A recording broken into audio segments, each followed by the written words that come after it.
Teksa ka përfunduar muaji i parë i verës, pritshmëritë për turizmin mbeten të larta. Operatorët e sektorit parashikojnë një fluks të konsiderueshëm turistësh të huaj, çka pritet të sjellë më shumë të ardhura si për bizneset, ashtu dhe për arkën e shtetit. Sipas tur operatorëve, si çdo vit tjetër, lëvizja e turistëve në Shqipëri vazhdon të jetë masive.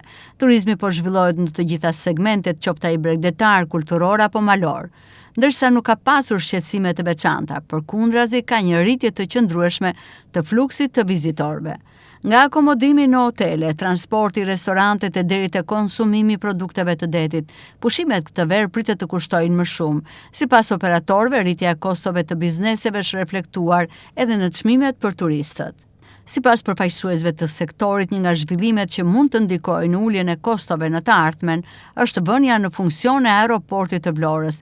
Me hapjen e tij, ardhja e turistëve do të jetë më e lehtë dhe fluksi do të shpërndahet më mirë përgjatë gjithë Bregdetit. Kjo do të krijojë më shumë konkurrencë, do të ulë kostot operative dhe në afat më të gjatë pritet të ndikojë dhe në uljen e çmimeve, veçanërisht në jug të vendit.